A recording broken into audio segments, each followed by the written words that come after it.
اعوذ باللہ من الشیطان الرجیم بسم اللہ الرحمن الرحیم وبشر الذین آمنوا وعملوا الصالحات ان لهم جنات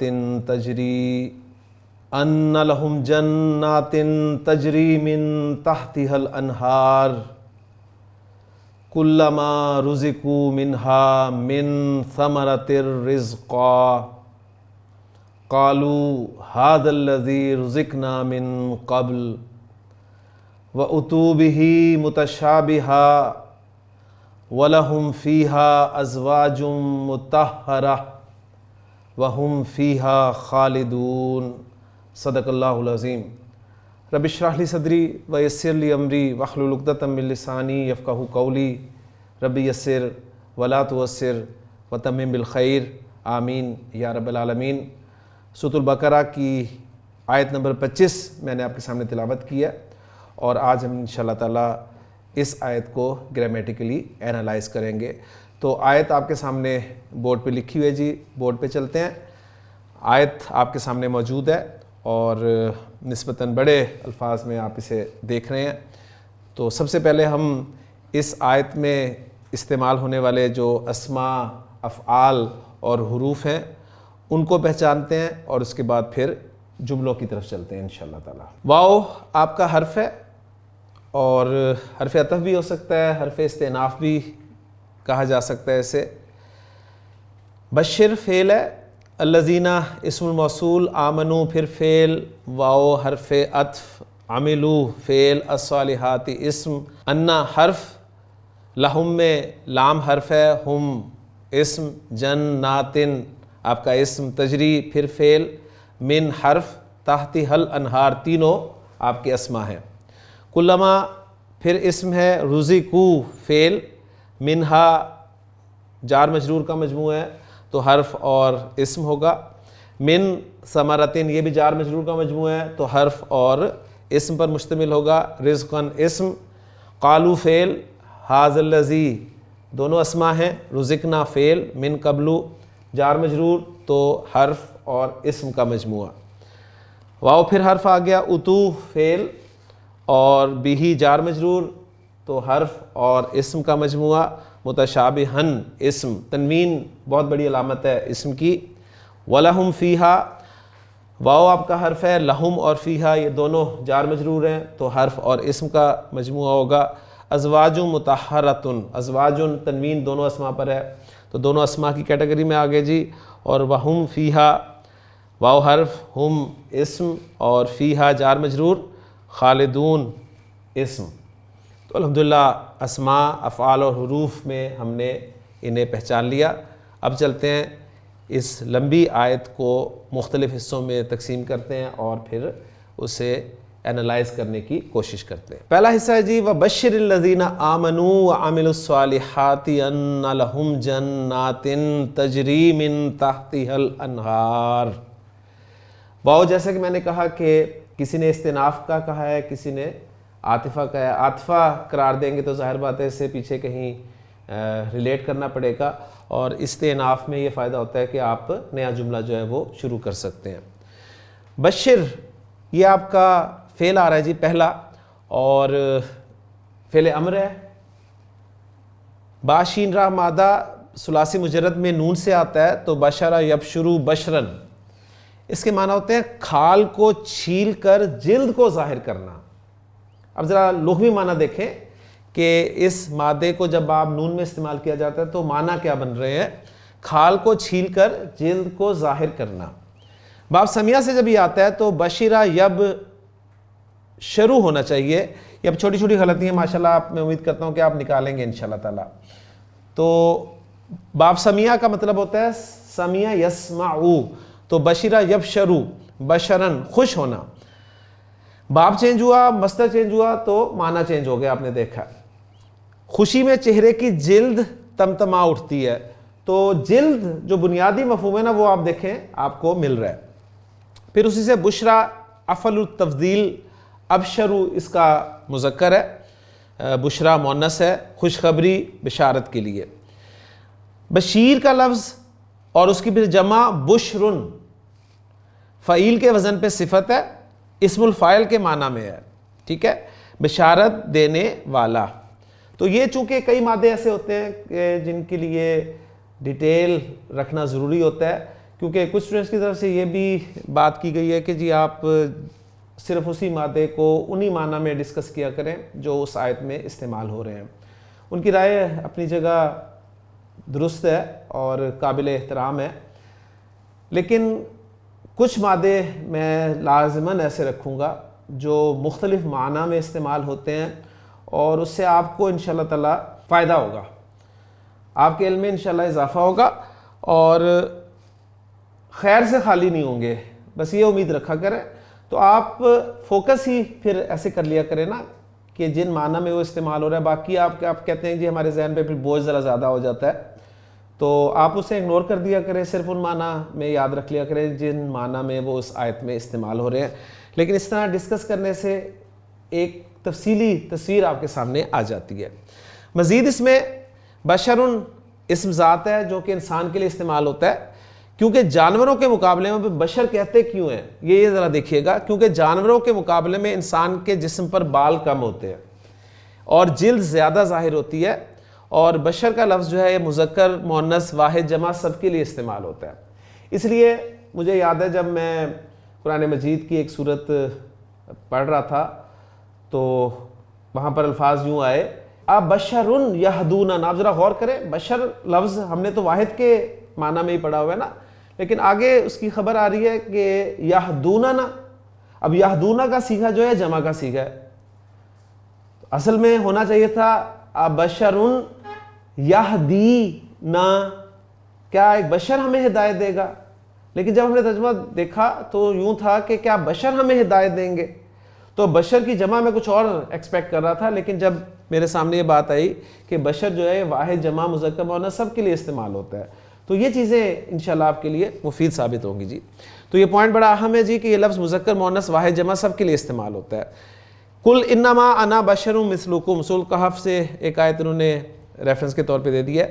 باب فعال میں جب یہ مادہ آتا ہے تو ابشر یبشر ابشارن، کوئی مادہ باب میں استعمال ہوتا ہے تو ماضی مضارع کا پہلا کیا صیغہ بنتا ہے، یہ اصل کام ہے، یہ آپ نے کرنا ہے۔ ابشر یبشر ابشارن، خوشخبری حاصل کرنا، بشارت لینا، تو باب فعال میں اس کے معنی خوشخبری حاصل کرنا، اس سے پھر ابشر فعل امر بنے گا باب فعال میں، تو بشارت لے، یعنی وَأَبْشِرُوا بِالْجَنَّةِ، اور تم لوگ بشارت لو جنت کی۔ تو یہاں پر آپ کو ایک بات اور ساتھ نظر آ رہی ہوگی کہ جس چیز کی خوشخبری لی جاتی ہے وہ با کے ساتھ آ رہا ہے، یہ پوائنٹ آپ ذرا نوٹ کر لیں، انشاءاللہ تعالیٰ یہ آپ کے لیے مفید ثابت ہوگا آگے۔ پھر اس کے بعد یہی مادہ با شین را جب باب تفعیل میں جائے گا تو بن جائے گا بشرا یبشرو، اب یہاں پر شد نہیں ڈلی ہوئی تو یہاں پر آپ شد ڈالیں گے، ٹھیک ہے نا۔ یہ چھوٹے چھوٹے پوائنٹس جو ہیں وہ آپ خود ٹھیک کریں گے انشاءاللہ۔ بشرا یبشرو تبشیرن، خوشخبری سنانا، بشارت دینا، ٹھیک ہو گیا۔ اس سے فعل امر بنا ہے جی بشر، جو کہ ہمارا مذکورہ آیت میں لفظ استعمال ہو رہا ہے۔ فعل امر ہے تو خوشخبری سنا، تو بشارت دے، فبشرہم۔ اب دیکھیں یہیں پر آپ کو اس کا فارمیٹ پتہ چل رہا ہے کہ کسی کو خوشخبری دی جا رہی ہے اور کسی چیز کی خوشخبری دی جا رہی ہے۔ اب یہاں پر یہ خوشخبری تو نہیں ہے عذاب علیم کی، لیکن یہاں پر تنزن بات کی گئی ہے۔ جس کو خوشخبری دی جائے گی وہ ود آؤٹ پریپوزیشن استعمال ہوگا، جیسے کہ آپ دیکھ رہے ہیں بشر کے بعد ہم مفعول ود آؤٹ پریپوزیشن استعمال ہو رہا ہے، اور جس چیز کی خوشخبری دی جا رہی ہے وہ با کی پریپوزیشن کے ساتھ استعمال ہوا ہے۔ یہ پوائنٹ آپ نے نوٹ کرنا ہے۔ تو بعض جگہ پر با نہیں ہوگا، ٹھیک ہے، انا سے کوئی جملہ شروع ہو رہا ہوگا تو ہم یہ مانیں گے کہ اس سے پہلے با جو ہے وہ محذوف ہے۔ باب مفعلہ میں یہ جب لفظ آتا ہے باشرہ یباشرو مباشرتن، اب ذرا دیکھیں ہو کیا رہا ہے، ایک مادہ ایک باب سے دوسرے باب میں جا رہا ہے، میننگز میں کتنا فرق پڑ رہا ہے، باہم رہنا سہنا یا مباشرت کرنا، ان معنی میں پھر یہ باب مفعلہ میں استعمال ہوتا ہے۔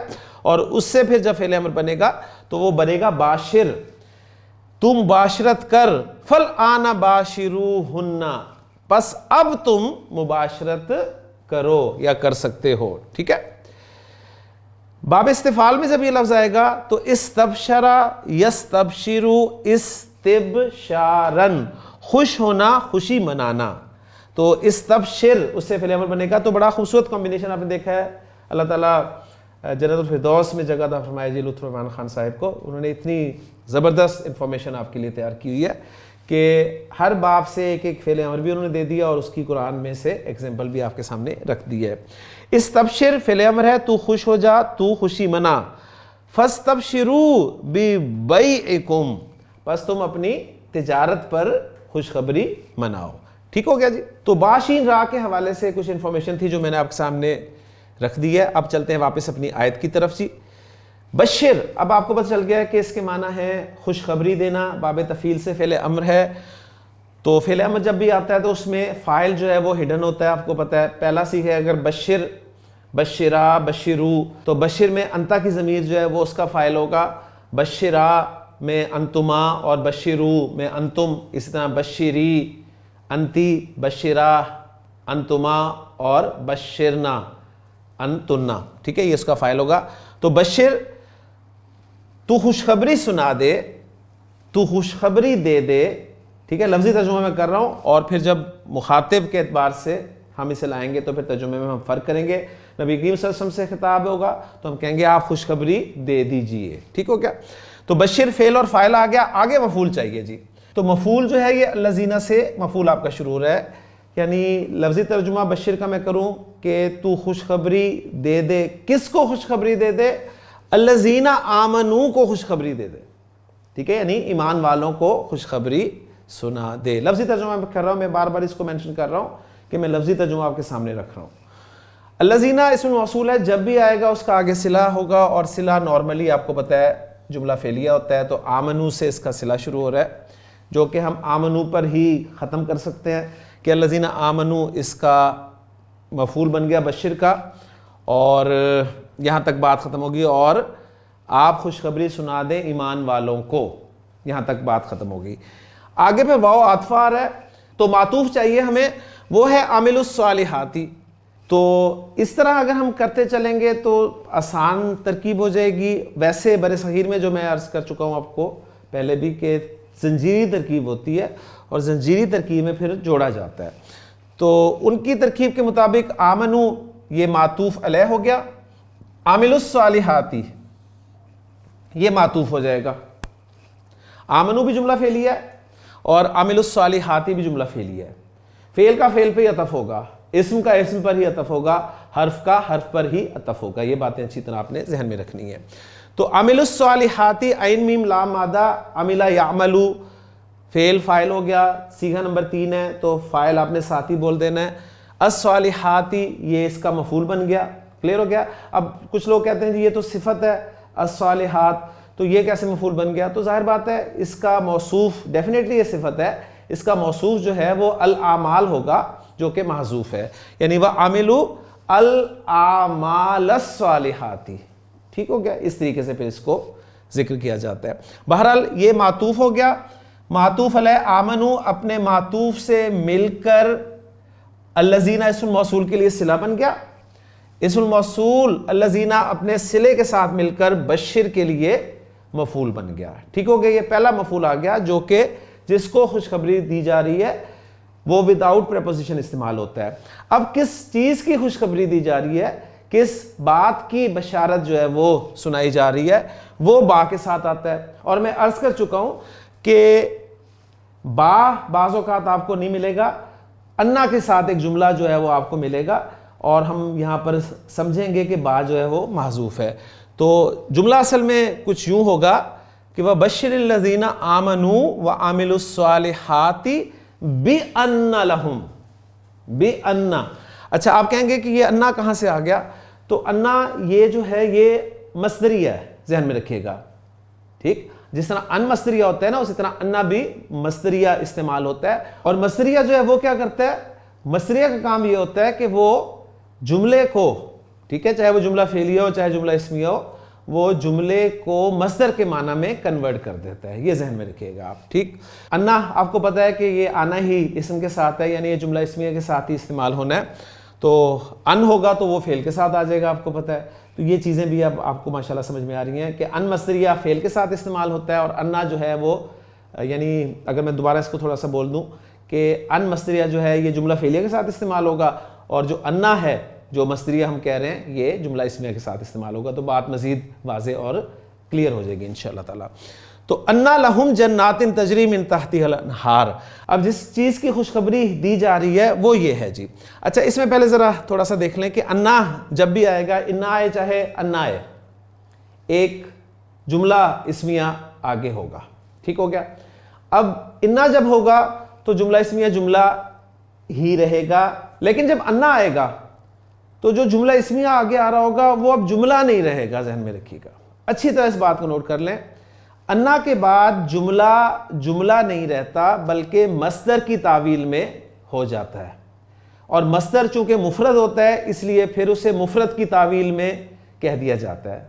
پھر میں ایک دفعہ سنا رہا ہوں آپ کو، اچھی طرح سمجھ لیں اس بات کو کہ انا جب آپ دیکھیں گے تو انا کے بعد اس کا اسم اور خبر جو جملہ اسمیہ آ رہا ہوگا وہ جملہ اسمیہ ہی رہے گا، لیکن انا کے بعد جو انا کا اسم اور خبر ہوگی وہ بھی جملہ ہی بن رہا ہے نا، لیکن پھر وہ جملہ نہیں رہے گا بلکہ اسے مفرد کی تعویل میں مصدر بنا لیا جائے گا، یعنی مصدر کی تعویل میں اسے لے لیا جائے گا، اور مصدر چونکہ مفرد ہوتا ہے اب آپ اس مفرد کو کسی بھی جگہ پہ استعمال کر سکتے ہیں، اسے آپ مفعول بنا لیں، اسے آپ مجرور بنا لیں، اسے آپ کچھ بھی بنا سکتے ہیں۔ مصدر کو جب ہم ٹریٹ کریں گے تو مصدر چونکہ مفرد ہوتا ہے یعنی سنگل ورڈ ہوتا ہے، تو اسے پھر ہم جہاں جہاں کوئی سنگل ورڈ آ سکتا ہے ہم استعمال کر سکتے ہیں۔ بات سمجھ میں آ گئی؟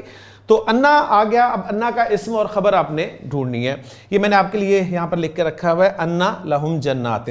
تو انا کے بعد آپ دیکھیں جار مجرور آ رہا ہے، جار مجرور جو ہے کبھی بھی مبتدا نہیں بن سکتا۔ پہلی بات تو یہ نوٹ کریں کہ جب بھی انا یا نا آئے گا نا تو جملہ اسمیہ بنے گا، اچھی طرح اس بات کو سمجھ لیں۔ جب بھی انا یا انا آئے گا یعنی حروف مشبہ بالفعل جب بھی آئیں گے تو جملہ اسمیہ بنے گا، ایک بات، اور جب جملہ اسمیہ بنے گا تو ایک ان حروف مشبہ بالفعل کا اسم ہوگا اور ایک ان حروف مشبہ بالفعل کی خبر ہوگی۔ کلیئر ہو گیا؟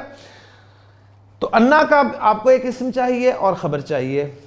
جار مجرور جو ہے چونکہ یہ مبتدا نہیں بن سکتے لہٰذا ہم انہیں حروف مشبہ بالفعل کا اسم بھی قرار نہیں دے سکتے، اسم ان کا ہوگا آگے۔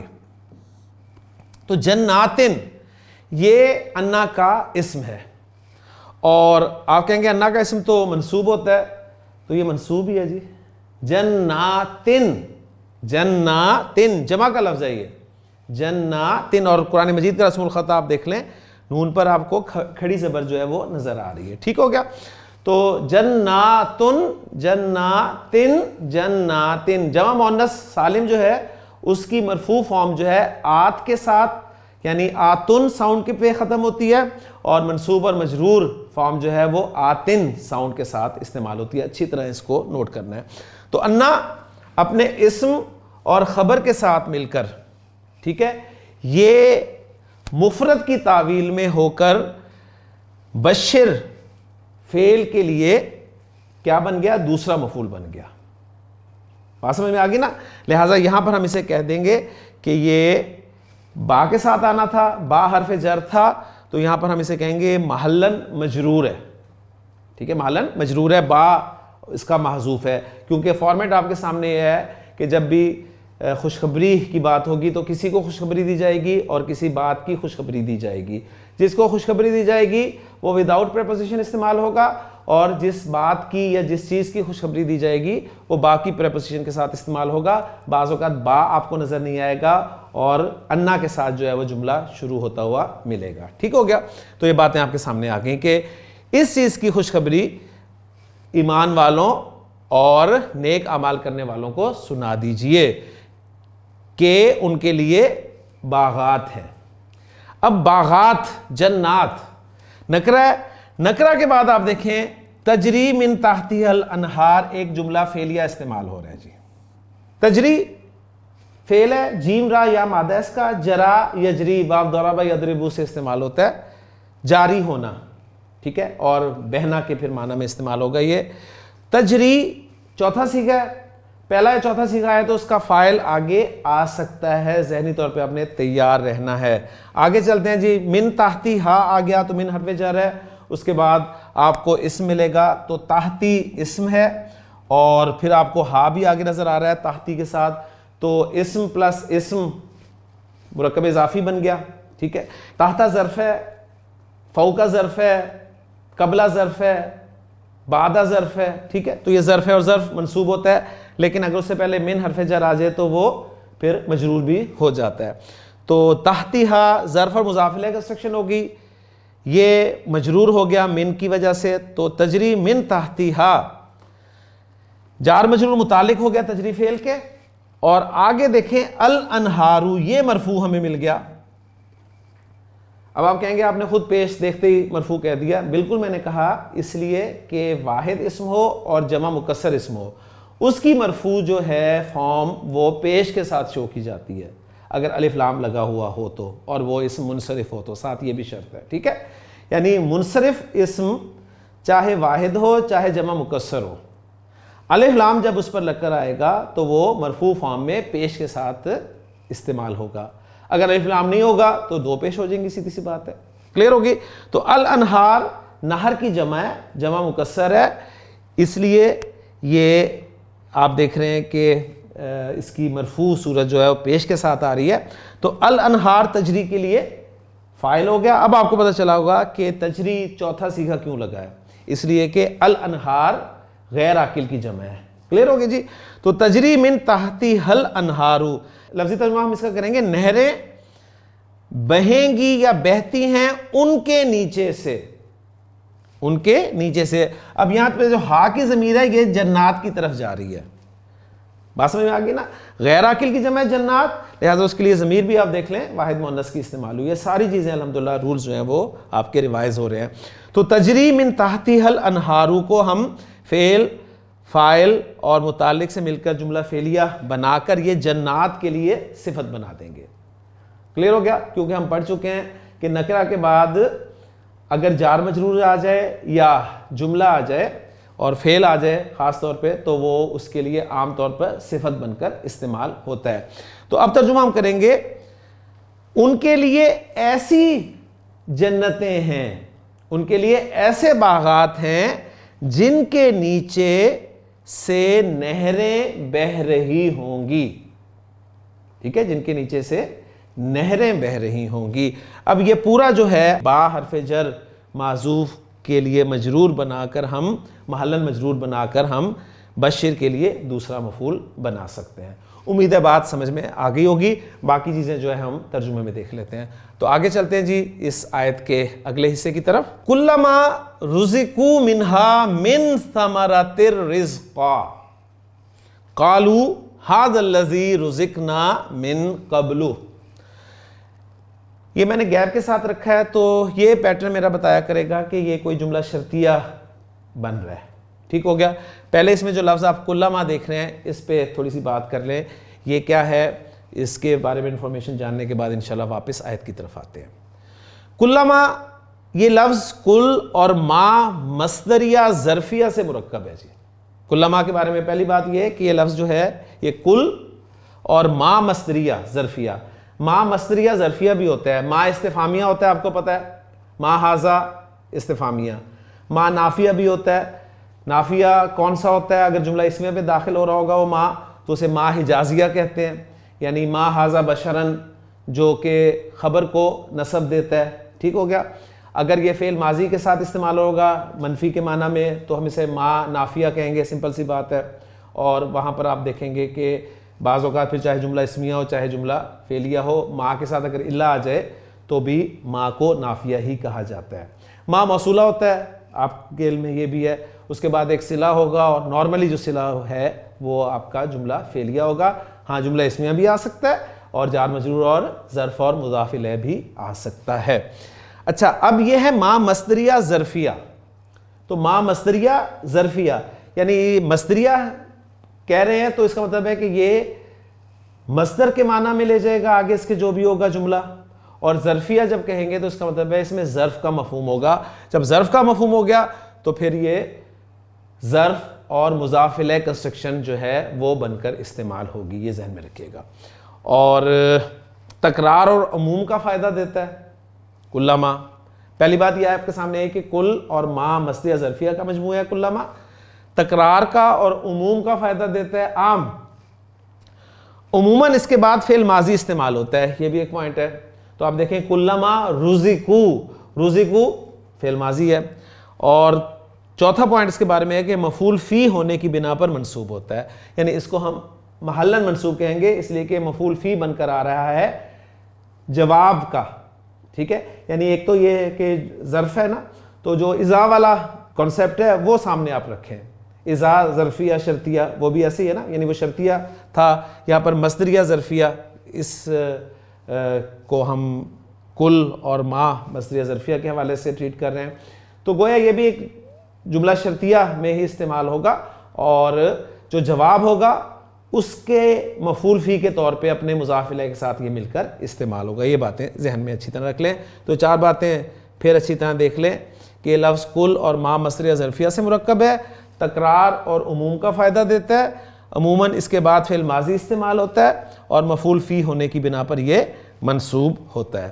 واپس آتے ہیں آیت کی طرف، تو کلما رزقو ماضی استعمال ہو رہا ہے، ماضی میں پہلا حرف جب بھی آپ کو پیش کے ساتھ نظر آئے، اچھی طرح بات نوٹ کر لیں، ماضی آپ نے پہچان لیا، اب آپ کو پتہ چل گیا کلما کے بعد عموماً ماضی آتا ہے، اوکے جی ماضی ہو گیا، تو ماضی کا پہلا حرف پیش کے ساتھ آئے تو وہ مجہول کا صیغہ ہوگا لازماً، یہ بات اچھی طرح نوٹ کر لیں، کیونکہ ماضی آپ نے جو بھی ماضی پڑھا ہے، چاہے ثلاثی مجرد کا ماضی پڑھا ہے یا مزید فی کا ماضی پڑھا ہے، آپ دیکھیں گے کہ پہلا حرف ماضی کا جو ہے زبر کے ساتھ ہی آ رہا ہے۔ چیک کر لیں، فتح، ضربہ، سمیع، انزلہ، نزلہ، کلیئر ہو گیا، جاہدہ، افتعل، انفعل، استغفر، تو سب پر ماضی میں آپ دیکھیں کہ ماضی میں پہلے حرف پر پیش نہیں ہے، پیش نہیں ہے، ٹھیک ہے نا، یعنی باقی مزید فی ابواب میں صرف 3 ابواب جو ہیں آخری، ان میں حمزۃ الوصل زیر والا استعمال ہوا ہے،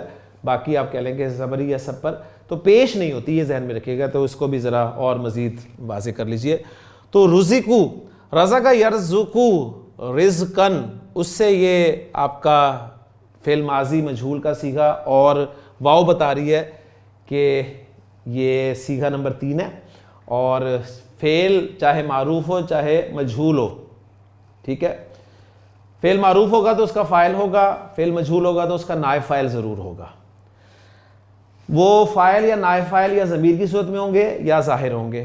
اگر صیغہ نمبر 1 یا صیغہ نمبر 4 کے علاوہ کوئی صیغہ استعمال ہو رہا ہے تو فاعل یا نائب فاعل جو ہے وہ اس کے ساتھ ہی موجود ہوگا، اچھی طرح ذہن میں رکھ لیجئے، ٹھیک ہے، آپ کو آگے فاعل یا نائب فاعل ڈھونڈنے کی بالکل ضرورت نہیں ہے۔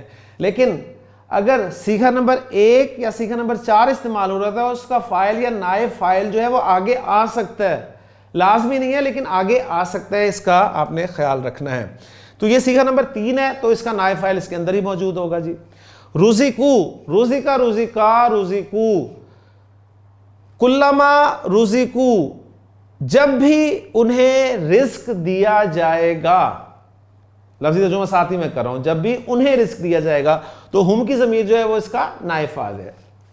منہا، جار مجرور آ گیا جی، اس کو آپ رزقو کے متعلق کر لیں، من ثمرتن، جار مجرور آ گیا، اب اس کو کیا بنانا ہے اس کو بھی دیکھتے ہیں، لیکن آگے دیکھیں رزقن منصوب آ رہا ہے۔ پہلی بات یہ کہ رزقن کی نصب کیوں آئی ہے، تو رزقو کے لیے ہم اسے مفعول قرار دے دیتے ہیں۔ کچھ فعل آپ کو پتہ ہے ایسے ہوتے ہیں جن کے 2 مفعول آتے ہیں، اور اگر ایسے فعلوں کا مجہول بنانا ہو تو ایک مفعول کو نائب فاعل کا سٹیٹس دے دیا جاتا ہے، یعنی اسے رفع دے دی جاتی ہے، اور دوسرا مفعول جو ہے وہ منصوب ہی رہتا ہے۔ تو یہاں پر بالکل ایسا ہے کہ جو پہلا مفعول تھا نا ہم، مثلا میں اس کی سمپل سی ایگزامپل آپ کے سامنے رکھتا ہوں اسی جملے کو سامنے رکھتے ہوئے، کہ میں کہتا ہوں اللہ نے انہیں رزق عطا کیا، اللہ نے انہیں رزق عطا کیا، تو میں کہوں گا جی رزق اللہ، رزق کا فعل آ گیا، اللہ فاعل آ گیا، اور ہم میں کہوں گا مفعول ہو گیا اس کا نمبر 1، رزقہم اللہ، اب مفعول آپ کا ضمیر ہے اور فاعل ظاہر ہے تو فعل کے ساتھ مفعول اٹیچ ہو جائے گا، رزقہم اللہ، اللہ نے انہیں رزق عطا فرمایا، رزقن، تو یہ آگے مفعول آ گیا مفعول دوسرا، یعنی جو چیز بطور رزق دی انہیں، اس میں اس سے ہم شامل کر سکتے ہیں۔ جب کہا جائے گا انہیں رزق دیا گیا، تو اب مجہول کا کنسیپٹ کیا ہے؟ فاعل کو آپ نے ذکر نہیں کرنا، تو ہم کہیں گے رزقو۔ اب رزا کا ہم تھا نا، تو ہم کو ہم نے ایز اے نائب فاعل استعمال کرنا ہے، تو ہم چینج کریں گے، سیدھا رزقو کر دیں گے۔ رزقو کے اندر ہم کی ضمیر نائب فاعل ہوگی۔ رزقو انہیں دیا گیا، انہیں دیا گیا، کیا دیا گیا؟ رزقن، کوئی رزق، کوئی رزق۔ تو اس طریقے سے بھی ہم رزا کا یرزقو کا ترجمہ جو ہے کر سکتے ہیں کہ کوئی رزق دیا گیا، یعنی دینے کے معنی میں بھی ہم اس کو استعمال کر سکتے ہیں۔ رزا کا یرزقو کے معنی رزق دینا ہی نہیں بلکہ کچھ بھی دینا، اس پیٹرن پہ ہم اسے، یعنی عطا کرنا جو معنی ہوتا ہے نا، جیسے ہم اللہ تعالیٰ سے دعا مانگتے ہیں اللہم ارزقنی، اے اللہ مجھے عطا فرما، مجھے توفیق دے، تلاوتہ آناء اللیل و آناء النہار، اس قرآن کی تلاوت کرنے کی توفیق دے، عطا کر مجھے کہ میں اس کی تلاوت کروں، ٹھیک ہے، دن اور رات کے اوقات میں۔ تو بالکل اس پیٹرن پہ آپ اس رزا کو یعنی دینا کے معنی میں، عطا کرنا کے معنی میں لا سکتے ہیں، ٹھیک ہو گیا۔ تو رزقن یہاں پر اس کا مفعول آ گیا جی، اور من ثمرتن کو اگر ہم یہ کہہ لیں کہ یہ رزقن کے لیے حال ہے، ٹھیک ہو گیا۔ ویسے تو رزقن کے لیے صفت تھی نا، رزقن کوئی رزق، من ثمرتن پھل میں سے، کسی پھل میں سے۔ اب یہ پیٹرن ہم پڑھ چکے ہیں کہ اگر یہ رزقن کے بعد من ثمرتن ہوتا تو ہم اسے صفت قرار دے دیتے، لیکن اب یہ آگے آ گیا ہے، تو اب اس صورت میں ہم اسے صفت نہیں کہیں گے بلکہ رزقن کے لیے حال قرار دے دیں گے، اور ایسی صورت میں ہمارا ذوالحال رزقن ہے یہ ہمارا نکرہ آ جائے گا، کیونکہ ہم نے پڑھا ہے کہ عموماً ذوالحال جو ہے معرفہ ہوتا ہے، بلکہ ہمیشہ معرفہ ہوتا ہے، لیکن ایک صورت اس کے نکرہ آنے کی یہ آپ کے سامنے آ گئی ہے۔ تو اب امید ہے بات سمجھ میں آ گئی ہوگی کہ رزقو فعل نائب فاعل، منہا متعلق ہو گیا رزقو فعل کے، رزقن اس کا مفعول ہو گیا، اور من ثمرتن یہ حال ہو گیا۔ اب کلما کے بعد یہ سارا جو ہے رزقو منہا من ثمرتن، یہ کلما کے لیے مضاف الیہ بن جائے گا، ٹھیک ہو گیا۔ تو کلما ظرف اپنے مضاف الیہ کے ساتھ مل کر، یہ جو کالو آگے جواب شرط آ رہا ہے نا، اس کے متعلق ہو جائے گا، یعنی اس کے لیے مفعول فی بن جائے گا۔ بات سمجھ میں آ گئی؟ ایک طریقہ یہ ہے سمپل سا کہ کلما ہم نے کہا کہ جی یہ ظرفیہ ہے اور شرطیہ، شرط کے معنی میں آ رہا ہے کہ جب بھی انہیں کوئی پھل بطور رزق دیا جائے گا، اگر دوسرے پیٹرن پہ اس کا ترجمہ میں رکھوں تو وہ کہیں گے، کیا کہیں گے کہ جو آگے ان کا جملہ آ جائے گا۔ ایک تو پیٹرن یہ ہے، اور دوسرا یہ ہے کہ ہم اسے ظرف اور مضاف الیہ بنا کر جو جواب شرط ہے نا، جواب میں آ رہا ہے، اس میں ہم اس کے متعلق اس کو کر دیں گے، مفعول فی اس کا بنا دیں گے۔ تو یہ گرامر والے، اعراب الکلام والے اسی پیٹرن پہ زیادہ بات کرتے ہیں۔ تو آگے آ رہا ہے جی کالو، وہ کہیں گے، کیا کہیں گے جب بھی کالا یقولو، جب بھی کالا استعمال ہوگا تو قول اس کا آئے گا، مفعول جسے ہم کہتے ہیں وہ یہاں سے شروع ہو رہا ہے جی۔ وہ کہیں گے، کالو میں تیسرا صیغہ ہے تو فاعل ہم ساتھ ہی قرار دے دیں گے، وہ کہیں گے، کیا کہیں گے؟ یہ مفعول آ رہا ہے کہ ھذا الذی رزقنا من قبل، یہ سارا جو ہے یہ ہم اس کا مفعول یعنی مقولہ قرار دے دیں گے، اور یہ محلاً منصوب ہوگا۔ اب جو مقولہ ہے وہ جملہ ہوگا، ذہن میں رکھیے گا لازمی، وہ کوئی سنگل ورڈ نہیں ہو سکتا۔ اچھی طرح اس کو نوٹ کر لیجئے کہ قالا کا جو مقولہ جسے مفعول قرار دے رہے ہیں، وہ جب بھی آئے گا تو وہ کوئی نہ کوئی جملہ ہوگا۔ جملہ آ رہا ہے جی ھذا الذی رزقنا من قبل، ھذا سے جملہ شروع ہو رہا ہے، تو ھذا آپ کا اس میں اشارہ ہو گیا، اسے مبتدا بنا دیں، اور الذی سے لے کے آگے خبر بن جائے گی جی۔ تو ھذا مبتدا، الذی خبر، الذی اسم الموصول ہے، آگے اسم الموصول آ گیا تو ڈیفینیٹلی آگے صلہ آئے گا، ٹھیک ہو گیا۔ تو الذی رزقنا من قبل، یہاں تک میں پھر دوبارہ لا رہا ہوں کہ یہاں تک یہ بن گئی جی خبر۔ الذی کے بعد رزقنا سے آپ کا صلہ شروع ہو جائے گا، اور رزقنا من قبل تک یہ صلہ جو ہے وہ چلے گا۔ تو اس طرح بریکٹس آپ کے سامنے دیکھیں آ رہی ہیں، ایک بریکٹ لگانی ہے تو اسے بند بھی آپ نے کرنا ہے، ٹھیک ہو گیا۔ تو یہ پیٹرن دیکھ لیں، یعنی اس میں دیکھیں رزقنا من قبل، یہ جو ہے یہ الذی کے لیے ہم صلہ بنا رہے ہیں. الذی اسم الموصول اپنے صلے کے ساتھ مل کر یہ ھذا مبتدا کے لیے خبر بن رہا ہے. ھذا مبتدا اپنی خبر کے ساتھ مل کر قالو فعل قالا فعل کے لیے مفعول بن رہا ہے. قالا فعل اپنے فاعل ہم اور مفعول یعنی محلاً منصوب جملے کے ساتھ مل کر یہ جملہ فعلیہ بن رہا ہے. ٹھیک ہو گیا. تو اس پیٹرن پہ ہم اسے کریں گے. اب مزید اس کو دیکھ لیں جی. ھذا میں نے کہا کہ اشارہ مبتدا, الذی سے خبر آ رہی ہے اور الذی اسم موصول ہے تو آگے صلہ آ رہا ہے رزقنا. اب رزقنا ماضی کا سیکھا جی. ماضی کا سیکھا پہلا حرف پیش کے ساتھ آ رہا ہے تو فوراً آپ کو پتہ چل گیا کہ یہ آپ کا مجہول ہے. ٹھیک ہے. رزقنا ہمیں دیا گیا. رزقنا ہمیں دیا گیا من قبلو. تو یہاں پر اسٹوڈنٹس جو ہیں وہ اکثر پریشان ہوتے ہیں کہ سر یہ من کے بعد تو قبلو کیوں ہے, قبلی ہونا چاہیے. تو ویسے تو قبل جو ہے یہ ظرف ہے تو ظرف منصوب ہوتا ہے. تو اس حوالے سے اچھی طرح نوٹ کر لیں کہ قبل ڈیفینیٹلی ظرف ہے, منصوب ہوتا ہے. ہم کہیں گے جی قبل الفجری, قبل الفجری فجر سے پہلے, قبل الفجری فجر سے پہلے. فجر کے پہلے لفظی ترجمہ ہوگا نا, لیکن فجر کے پہلے اردو محاورے میں استعمال نہیں ہوتا تو ہم کہیں گے فجر کے پہلے. قبل الفجری کہا جائے گا. اچھا اس سے پہلے اگر من لگ جائے تو پھر قبلا کی جو نصب ہے وہ من حرف جر کی وجہ سے مجرور ہو جائے گی تو ہم کہیں گے من قبل الفجری, من قبل الفجری. ترجمہ وہی ہوگا فجر سے پہلے. اچھا اب میں یہ چاہتا ہوں کہ مضاف الیہ ہائڈ کر دوں, اس کو ذکر نہ کروں. تو من قبلی تک اگر میں رہنا چاہتا ہوں, الفجر یعنی مضاف الیہ ذکر نہیں کرنا چاہتا, تو مضاف الیہ کے ہائڈ کرتے ہی میں قبل کا اعراب جو ہے وہ بدل دوں گا اور اسے میں مبنی بنا دوں گا, مبنی بر ضمہ. تو پھر میں کہوں گا من قبلو, من قبلو. اس حوالے سے آپ کو ایگزامپل دے رہا ہوں کہ اگر میں نے کہنا تھا قبل الفجری, من قبل الفجری, تو اس صورت میں میں جب کہوں گا من قبلو تو اس کا مطلب ہے کہ جو مضاف الیہ الفجر ہے وہ ہڈن ہے. بات سمجھ میں آ گئی. تو یہاں بالکل یہ پیٹرن استعمال ہوا ہے کہ رزقنا من قبلو, یعنی یہاں پر مراد ہے من قبلی ھذا, اس سے پہلے ہمیں دیا گیا. رزقنا ہمیں دیا گیا من قبلو, اس سے پہلے, اس سے پہلے دیا گیا. اس لیے ترجمے دیکھیں اس سے پہلے میں کر رہا ہوں. سمپل کروں گا من قبلو پہلے, ہمیں دیا گیا پہلے.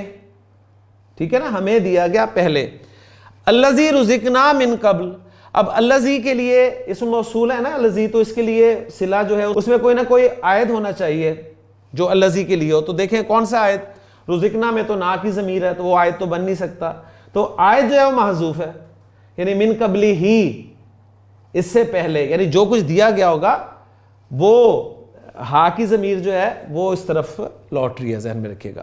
تو الذی اسم موصول اپنے صلے کے ساتھ مل کر یہ ھذا مبتدا کے لیے خبر بن جائے گا اور ھذا مبتدا اپنی خبر کے ساتھ مل کر یہ مفعول بن گیا. تو امید ہے بات اب کلیئر ہوگی. تو الحمدللہ اس آیت کا یہ بھی حصہ ہو گیا. آگے چلتے ہیں جی اگلے حصے کی طرف. اس کے بعد آ رہا ہے جی وَأُتُوا بِهِ مُتَشَابِهًا. واو عاطفہ قرار دے دیں گے. اتو عطا یاتی اس پہ ہم پہلے بات کر چکے ہیں. اب یہ اتو فعل مجہول ہے, یہ بھی آپ کو پتہ ہے, اس لیے کہ پہلا حرف ہی آپ دیکھ رہے ہیں کہ پیش کے ساتھ آ رہا ہے. وَأُتُوا بِهِ, با کے ساتھ جب عطا یاتی آتا ہے تو لانا کے معنی میں آتا ہے. ٹھیک ہے, اور ان کے پاس لایا جائے گا بِهِ, یہ متشابہن. متشابہن لفظ اس کو ذرا تھوڑا سا غور کر لیں. شین با ہا اس کا مادہ ہے جی, ثلاثی مجرد سے اس کا فعل استعمال ہی نہیں ہوتا. اب دیکھیں یہ ڈکشنری کتنی امپورٹنٹ ہے, آپ کو پتہ چل رہا ہے سارا. باب تفعیل میں جب یہ مادہ آتا ہے تو شبہ یشبہ تشبیہن, اس کے معنی ہے ملتا جلتا کرنا, مانند کرنا ایک معنی, دوسرے شبہ یا شک میں ڈالنا, یعنی اتنا ملتا جلتا کرنا کہ فرق مشکل ہو جائے. شبیہ دیکھیں وہی آیت آگی, ماضی مجہول ہے یعنی مانند کیا گیا, مشکوک کیا گیا. وما قتلوہ وما صلبوہ ولکن شبیہ لہم. اچھا باب تفاعل میں جب یہ لفظ آتا ہے شین باہا مادہ اس کی بات کر رہا ہوں، لفظ سے مراد مادہ ہے یہاں پر، تو بن جائے گا جی تشابہ یتشابہ، تشابہن، یہ باب تفاعل میں ایک دوسرے کے مانند ہونا، جیسے سورۃ البقرہ میں آگے ہم انشاءاللہ پڑھیں گے کہ ان البقرہ تشابہ علینا، بے شک تمام گائیں باہم ملتی جلتی ہوئی ہم پر. اس سے پھر متشابہن اسم الفاعل بن رہا ہے، متشابہن اسم الفاعل، باہم مانند ہونے والا. اور اس کے لیے سورۃ الانعام کی آیت انہوں نے ریفرنس کے طور پہ دے دی ہے. باب افتعال میں جب یہ لفظ آتا ہے اشتبہ یشتبہ، اشتباہن، کسی کے مانند ہونا، اس سے جو اسم الفاعل بنتا ہے وہ مشتبہن بنتا ہے. تو یہ دیکھیں کتنا آپ کے سامنے جو ہے وہ انفارمیٹیو یہ ٹاپک تھا. تو اس لیے اب جو ہماری آیت میں استعمال ہوا ہے وہ متشابہن کی منصوب فارم جو ہے وہ استعمال ہوئی ہے. وَأُتُوا بِهِ مُتَشَابِهًا، اس حال میں کہ وہ ملتا جلتا ہوگا. اب یہ متشابہن کو ہم منصوب کہیں گے کہ یہ حال کے طور پہ استعمال ہوا ہے. کلیئر ہو گیا جی. وَلَهُمْ فِيهَا أَزْوَاجٌ مُطَهَّرَةٌ، یہاں پر ہم واو کو عاطفہ مانیں تو لہم سے ہمارا جملہ شروع ہو رہا ہے، اور آگے آپ دیکھیں آپ کو کوئی فعل نام کی چیز نظر نہیں آ رہی تو جملہ اسمیہ مان لیں، اور لہم جار مجرور سے جو ہے وہ کوئی جملہ جو ہے وہ یعنی مبتدا کی جگہ پہ نہیں آ سکتا، جار مجرور مبتدا بن ہی نہیں سکتا، اس لیے ہم اسے خبر مقدم کہہ دیں گے. اور پھر آگے ازواج مطہرۃ کو مرکب توصیفی ہو کے یہ مبتدا مؤخر ہو گیا. اب آ گیا جی فیہا، فیہا اس کو بھی ہم متعلق کر دیں گے جی. اصل میں اگر دیکھا جائے تو لہم جس کو ہم خبر مقدم کہہ رہے ہیں وہ ایکچولی خبر کی جگہ پر آیا ہوا ہے نا، وہ خبر محذوف خبر جو اس کے متعلق ہے، تو لہم کو بھی اور فیہا کو بھی ہم متعلق کر دیں گے، ان دونوں کو جو خبر اصل ہے اس کے متعلق کر دیں گے، اور ازواج مطہرۃ ان کو ہم مبتدا مؤخر بنا لیں گے. ٹھیک ہو گیا، تو جملہ ہمارا یہاں تک مکمل ہو جائے گا. اس میں اب ازواج اور مطہرہ اس کے والے سے کچھ انفارمیشن ہے وہ میں نے اکٹھی کی ہے، وہ بھی آپ کے ساتھ میں شیئر کرتا چلوں. طہارا باب نصر ینصرو سے طہارا یطہرو طہارتاً پاک ہونا کے معنی میں استعمال ہوتا ہے. باقی ڈیٹیل میں نہیں پڑھوں گا، کچھ لوگوں پر ذرا بار گزرتا ہے، یعنی وہ کہتے ہیں کہ بہت ساری انفارمیشن اکٹھی ہو جاتی ہے، تو میں اس کو بس گزر جوں گا اور اپنے ریکوائرڈ لفظ تک پہنچوں گا انشاءاللہ تعالی. طہور لفظ اسی سے استعمال ہوا ہے فعول کے وزن پر. اچھا، باب تفعیل میں طہر یطہر تطہیراً، کثرت سے یعنی اچھی طرح پاک کرنا. طہر یطہر تطہیراً، باب تفعیل میں طہارا مادہ آیا تو اس کے معنی ہو گئے جی کثرت سے یعنی اچھی طرح پاک کرنا. اس سے فعل امر طاہر بن گیا. نبی صلی اللہ علیہ وسلم کی دعا بھی میں نے اسی مادے کو سامنے رکھ کر آپ کو سکھائی ہوئی ہے کہ آپ صلی اللہ علیہ وسلم نے ارشاد فرمایا کہ اللہم طہر قلبی من النفاق، اے اللہ میرے دل کو پاک کر دے منافقت سے. اللہم طہر قلبی من النفاق وعملی من الریا، میرے عمل کو پاک کر دے ریا سے، دکھاوے سے. لسانی من الکذب، میری زبان کو پاک کر دے کس سے؟ جھوٹ سے. وعینی من الخیانہ، اور میری آنکھ کو پاک کر دے خیانت سے. فَإِنَّكَ تَعْلَمُ خَائِنَةَ الْأَعْيُنِ وَمَا تُخْفِي الصُّدُورِ، اس لیے کہ تو ہی خیانت کرنے والی آنکھوں کو جانتا ہے اور اس کو جو سینے چھپاتے ہیں. تو اسے طاہر کا لفظ حدیث میں بھی آیا اور قرآن میں بھی آپ دیکھ لیں، سورہ حج کی آیت انہوں نے دی ہے. اب یہ طہر یطہر سے جو اسم الفاعل بن رہا ہے نا، وہ بن رہا ہے مطہرن، مطہرن پاک کرنے والا، اور اسم المفعول صرف ایک حرکت کے فرق سے ہوگا، مطہرن پاک کیا ہوا. مطہرن کی مؤنث ہوگی پھر مطہراتن، مطہراتن. تو یہ جو لفظ استعمال ہوئے نا مطہراتن، یہ مطہرن کی مؤنث ہے اور یہاں پر استعمال ہوا ہے ازواج کی صفت کے طور پہ. ازواج لفظ جو ہے یہ غیر عاقل کی جمع ہے، لہٰذا آپ دیکھیں اس کے لیے واحد مؤنث کی صفت استعمال ہوئی ہے. تو پاکیزہ اب ہم مذکر کے لیے استعمال کر رہے ہیں نا، تو اس لیے ہم ترجمہ کریں گے ازواج. زوج کا لفظ ہے، اس کو بھی ذرا تھوڑا سا دیکھ لیں، بڑا دلچسپ لفظ ہے جی، آپ کے لیے میں نے لکھا ہوا ہے. زا واو جیم مادہ اس کا، زواجہ یزوجو، اس ڈیٹیل میں نہیں جا رہا. یہاں سے زوج لفظ کو صرف دیکھیں، زوج اور اس کی جمع ازواج. اسم ذات، جوڑا، جوڑے کے معنی میں استعمال ہوتا ہے، جوڑے کا ایک حصہ. ساتھی کے لیے بھی استعمال ہے، کسی چیز کی قسم اس کے طور پہ بھی استعمال، یعنی جسے ہم سپاؤز کہتے ہیں نا، جوتے کے جوڑے کے لیے بھی نا زوج کا لفظ استعمال ہوگا، یہ ذہن میں رکھیے گا. تو یعنی ایک جو آپ کے جوتے کے دو ہیں نا، دو جوتے، پہلا دوسرے کا زوج ہے، یا دوسرا پہلے کا زوج ہے، اس طرح کر لیں۔ اسی اعتبار سے میاں بیوی جو ہیں وہ ایک دوسرے کے زوج ہیں، خاوند زوج ہے، بیوی بھی زوج ہے، ٹھیک ہو گیا۔ ہاں بیوی کے لیے الگ سے زوجہ کا لفظ بھی عربی زبان میں استعمال بہرحال کیا جاتا ہے، تو اسپاؤس کے معنی میں یہ لفظ جو ہے وہ استعمال ہوگا۔ تو اب چونکہ مذکر کے لیے آ رہا ہے نا ازواج، تو اب وہاں ہم ترجمہ کریں گے بیویاں، ٹھیک ہے۔ تو بیویاں ترجمہ جو کیا جاتا ہے وہ اس لیے کیا جاتا ہے کہ لہم، ان کے لیے، ہم کی ضمیر ہے نا، ان کے لیے پاکیزہ بیویاں ہوں گی۔ ترجمہ اس لیے پاکیزہ بیویاں کیا جاتا ہے یہاں پر، ورنہ پاکیزہ جوڑے ہم ترجمہ اس کا کر سکتے ہیں، کیونکہ ظاہر بات ہے خواتین کو بھی ان کا جوڑا جو ہے وہ ملے گا۔ لیکن یہاں پر آپ دیکھیں کہ لہم میں ہم کی ضمیر بتا رہی ہے کہ خطاب مذکر کے لیے ہے اس وقت۔ بات سمجھ میں آ گئی؟ یہ بھی اکثر کنفیوژن ہوتی ہے اسٹوڈنٹس کو، تو یہ پورا جملہ اسمیہ آپ کا جو ہے وہ استعمال ہو جائے گا۔ کلیئر ہو گیا جی؟ طٰہٰ را کے حوالے سے یہ کچھ مزید ڈیٹیلز ہیں، اس کی پک بھی آپ اپنے پاس محفوظ کر لیجئے گا جی۔ پھر آیت کا آخری حصہ ہے وَهُمْ فِيهَا خَالِدُونَ، ہم فیہا خالدون، سمپل جملہ اسمیہ جی۔ ہم مبتدا ہے، خالدون اس کی خبر آ رہی ہے، اور فیہا جو ہے یہ متعلق ہو گیا خالدون کے، کیونکہ جار مجرور 8 چیزوں میں سے کسی کے متعلق ہوتا ہے، اور خالدون جو ہے یہ اسم الفاعل ہے۔ کلیئر ہو گیا؟ تو ہم مبتدا ہو گیا، خالدون خبر ہوگی، اور فیہا متعلق ہو گیا خالدون کے، اور ہا کی ضمیر جو ہے وہ کس طرف جا رہی ہے؟ وہ جنات کی طرف جا رہی ہے، ٹھیک ہے۔ اور آپ کہیں گے جنات کہیں ہیں، وہ جنات کا ہی تذکرہ چلتا آ رہا ہے نا۔ تو اب اس میں یہ جو خالد لفظ ہے اس کے حوالے سے تھوڑی سی انفارمیشن دیکھ لیجئے۔ خا لام دال مادہ، باب نصر ینصر سے آتا ہے، خلد یخلد خلودن، ہمیشہ رہنا، اور اس سے خالدون اسم الفاعل ہے، ہمیشہ رہنے والا۔ پھر خلد لفظ ہے، اور باب افعال میں جب یہ آتا ہے نا اخلد یخلد اخلادن، تو اس کے معنی ہوتے ہیں ہمیشہ کے لیے کسی جانب جھک جانا اور کسی سے چمٹ جانا، اور الہ کا صلہ آتا ہے۔ تو انفارمیشن آپ دیکھ لیں جی، میں نہیں بولتا، انفارمیشن آپ پک اس کی لے لیں، آپ کے انشاءاللہ تعالی کام آئے گی۔ اصل ہمارا جو ہے وہ استعمال یہاں پر خالد کا ہے، جو کہ ہمیں پتہ چلا ہے کہ خلد یخلد سے ہمیشہ رہنا کا جو مفہوم پیدا ہوتا ہے اس سے اسم الفاعل خالد ہے۔ تو وَهُمْ فِيهَا خالدون، اور وہ خالدون فیہا، ہمیشہ ہمیش رہنے والے ہوں گے اس میں، ٹھیک ہے۔ اس میں لفظی ترجمہ کر رہا ہوں، یعنی ان میں، جنتوں میں، ٹھیک۔ باقی اس پہ مزید بھی تفسیر میں آپ ڈیٹیلز دے سکتے ہیں، ہاں کی ضمیر کے حوالے سے آپ کو شاید اور بھی ڈیٹیلز مل جائیں۔ تو الحمدللہ جی ہماری آیت یہاں پر مکمل ہو گئی ہے۔ اب چلتے ہیں ہم جملوں کی طرف۔ جس میں جملہ پہلا استعمال ہوا تھا بشر کے ساتھ، جو جملہ شروع ہو رہا ہے وہ انہوں نے کہا جی لا محل لہا استئنافیہ، جملہ استئنافیہ بنا دیں جی، آسان ہو گیا گا۔ بشر الذین آمنوا، آمنو جملہ استعمال ہوا ہے بیچ میں، تو وہ لا محل لہا صلۃ الموصول، الذین، الذین اسم الموصول کے بعد جو بھی جملہ آئے گا اس کا کوئی اعراب نہیں ہوتا۔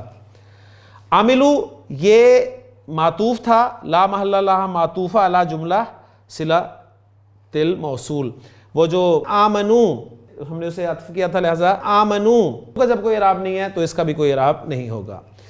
جملہ تجری سے جو شروع ہو رہا تھا، تجری من تحتها الانہار، یہ فی محل نصب نعت لجناتن، تو جناتن منصوب تھا تو اس لیے ہم نے اس کو اس کی صفت بنایا، تو موصوف کا جو اعراب ہوتا ہے وہ اس صفت کا اعراب ہوتا ہے، تو ہم اسے جملے کو محلاً منصوب قرار دے دیں گے۔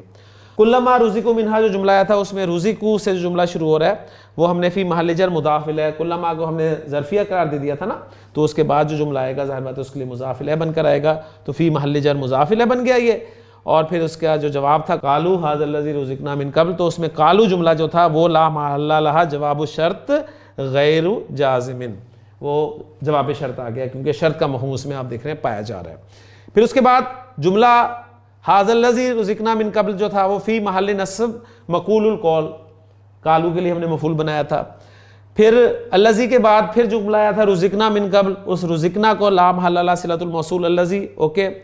وَأُتُوا بِهِ مُتَشَابِهًا، اتو لا محل لہا اعتراضیہ، انہوں نے کہا جی وَأُتُوا بِهِ مُتَشَابِهًا، واو اعتراضیہ بنا لے، اور اس جملے کو انہوں نے کہا یہ جملہ معترض ہے، اوکے ہو گیا۔ یا انہوں نے کہا او حالیہ، یا اس کو ہم حالیہ بھی بنا سکتے ہیں، اور ماضی جب بھی حال کے طور پہ استعمال ہوگا نا تو قد ایک لازمی لگا ہوگا جی، قد آپ کو لگا ہوا مل بھی جائے گا، اور اگر نہ لگا ہوا ملے تو آپ نے قد کو معذوف سمجھنا ہے، تو یہاں پر یہ انہوں نے کہا او حالیہ بتقدیر قد، یعنی قد کے ساتھ اس کو حالیہ بھی بنا سکتے ہیں.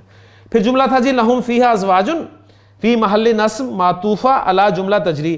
اس کو انہوں نے تجری جو بنایا تھا نا، ہم نے کیا بنایا تھا جی، اسے صفت بنایا تھا نا جملے کو، تجری من تحتی الانہار، جنات کے لیے.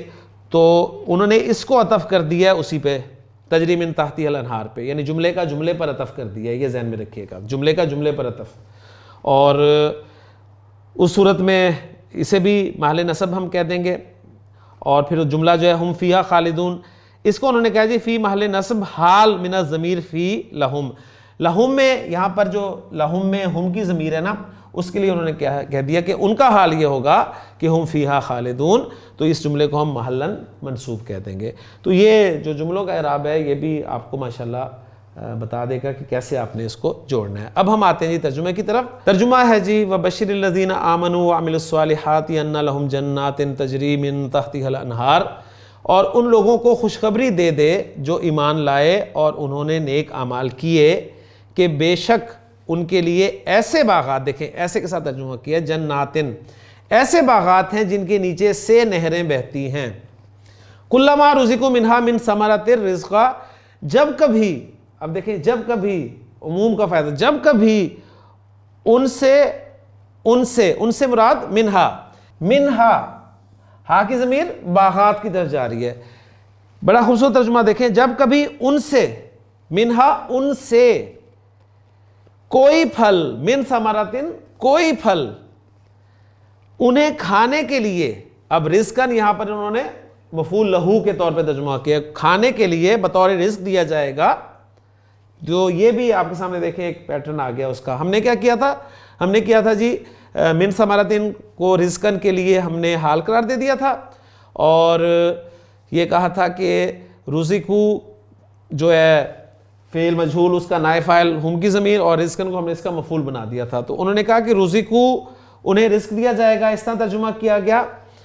اور بطور رزق کا معنی انہوں نے کیا، یعنی یہ مفعول لہو کے طور پہ استعمال کیا یہاں پر. تو یہ ایک اور آپشن ہمارے سامنے آ گیا جی.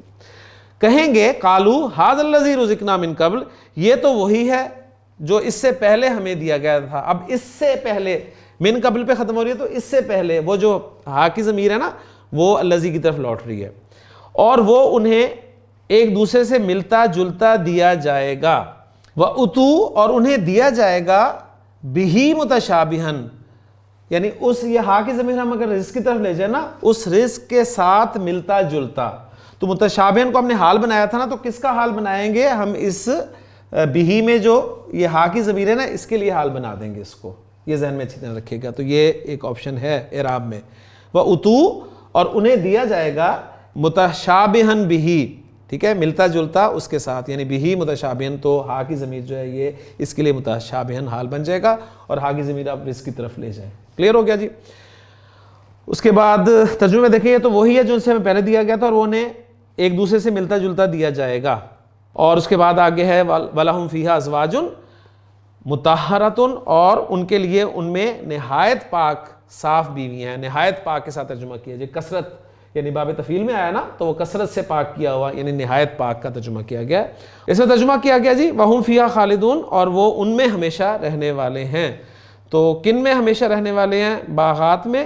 تو الحمدللہ جی ہماری آیت نمبر 25 اپنے ترجمے اپنے انالیسس کے ساتھ مکمل ہو گئی ہے. تو کافی لمبی آیت تھی، اس لیے آپ نے دیکھا کہ وقت بھی کچھ زیادہ لگا، لیکن میں امید کرتا ہوں کہ انشاءاللہ تعالیٰ آپ کو بات اچھی طرح سمجھ میں آ گئی ہوگی. تو انشاءاللہ تعالیٰ اگلے لیکچر میں آپ سے آیت نمبر 26 کے ساتھ ملاقات ہوگی. سبحانک اللہم و بحمدک، اشہد ان لا الہ الا انت، استغفرک و اتوب الیک.